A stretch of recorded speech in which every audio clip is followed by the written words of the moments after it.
글로원 파트너스 이성웅 이사님과 함께합니다. 이사님, 안녕하십니까? 네, 안녕하세요. 네, 반갑습니다. 첫 번째 이슈 체크로 넘어가 보도록 하겠습니다. 코로나19 확산세가 국내에서도 계속해서 연일 피크를 좀 찍고 있는데 중국에서도 주요 도시가 좀 원천 봉쇄가 됐다는 이야기가 나오면서 어제 리오프닝 관련주들 좀 급락을 면치 못했는데요. 특히나 이 중국 판매에 집중하고 있는 관련주들이 큰 폭으로 떨어졌다고요?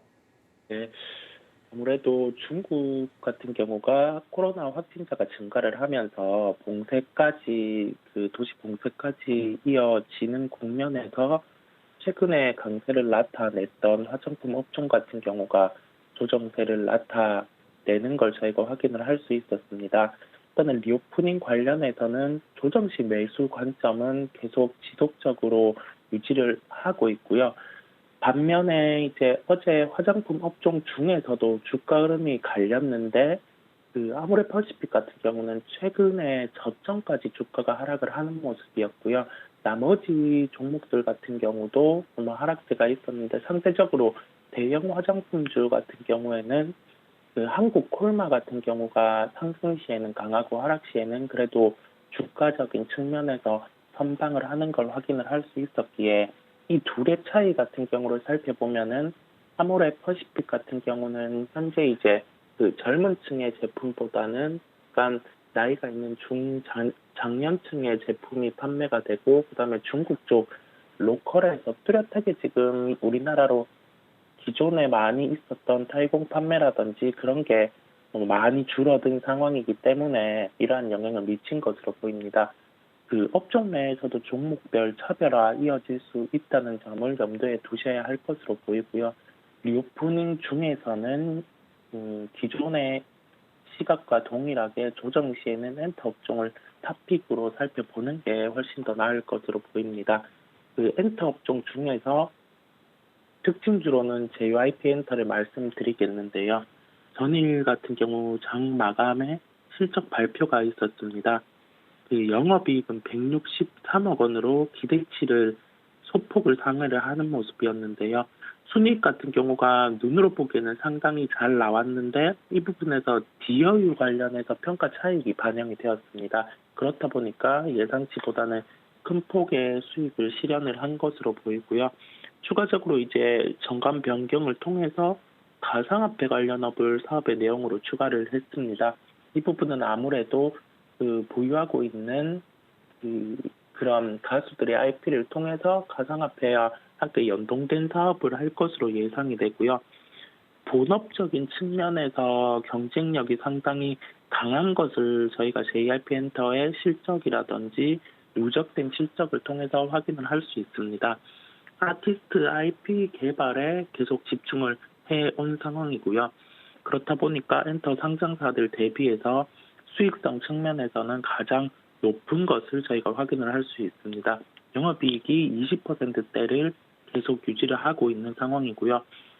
비용 측면에서도 부대 비용이라든지 판관비가 상당히 고정적으로 이 부분에서 더 발생을 하지 않고 유지를 하고 있는 측면에서 엔터사들 중에서는 마진 측면에서는 가장 뛰어난 것으로 보입니다. 가수들의 IP 같은 경우를 살펴보면은 최근의 포인트는 스트레이키즈인데요.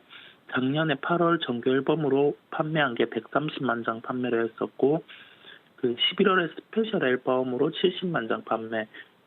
이제 어느 정도 100만 장 근처에서 보이그룹 같은 경우가 일본 판매가 나타나면은 이제 어느 정도 자리를 잡았다고 판단을 할 수 있기 때문에 이 부분에서 새롭게 이제 컴백 시기가 또 JYP 엔터의 주가와 연동해서 이벤트가 될 수 있을 것으로 보이고요.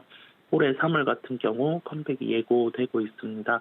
이 부분에서 추가적으로 공연 투어 같은 경우가 잡힌다고 하면은 실적 같은 경우에도 긍정적인 요인이 될 것으로 보입니다. 이론적으로 봤을 때는 지금 편안한 실적이 나타나고 있고 그다음에 엔터 3사 중에서도 실적이 꾸준하게 나오는 이러한 종목이기 때문에 조정 시에 편하게 접근하셔도 될 것으로 보이고요. 추가로 시민그룹 개발 같은 경우가 올해 상반기에 이제 중국 현지에 또 두 팀 데뷔가 예정이기 때문에 그 중국이라든지 해외 측면에서 실적도 긍정적인 요인이 있을 것으로 보입니다. 종합적으로 봤을 때 리오프닝 쪽이 충분히 조정이 나올 수도 있는 환경이 또 나타날 수 있기 때문에 그 조정 시 매수 관점은 유지하고 조정 시 매수 시에는 엔터 업종 같은 경우를 탑픽으로 삼으시고 대응하시면 될 것으로 보입니다. 네, 이사님께서는 리오프닝 관련돼서는 오히려 이렇게 떨어질 만한 이슈가 있을 때마다 저가 매수 기회로 삼아도 좋다 말씀드렸고 특히나 오늘 엔터주 그 안에서도 JYP 엔터 같은 경우를 특징주로 좀 꼽아주셨습니다. 투자자분들도 참고 부탁드릴게요. 자, 다음 이슈로 좀 넘어가 보도록 하겠습니다. 정책 관련돼서 수혜주 찾기가 계속되고 있는 가운데 건설주 참 당선인이 확정되기 전까지만 하더라도 작년까지만 하더라도 저평가되어 있는 종목이다라는 이야기가 계속 나왔었는데 오히려 단기적으로 좀 급등을 많이 해서 뭐 수혜주 중에서는 건설주, 원전주, 플랫폼 관련주 여러 가지가 있지만 수혜주 관련돼서 혹시 이야기해 주고 싶으신 점 있으실까요, 이사님?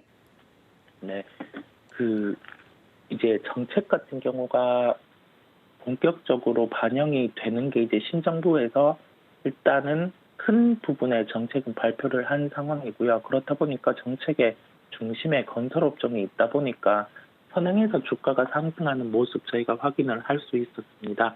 그리고 건설업종과 관련해서 파생된 부분들, 뭐 철근이라든지, 그다음에 시멘트라든지, 뭐 파일 부분이라든지 이런 종목들이 연초에 그 제품 가격의 상승 요인으로 인해서 주가가 선행해서 한번 움직인 모습 저희가 확인을 할 수 있었는데요.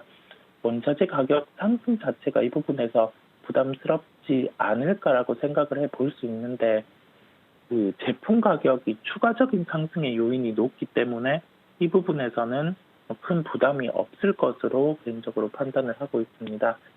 일단은 전제가 건설주가 추가 상승이 가능하다는 부분에서 살펴볼 필요가 있겠고요.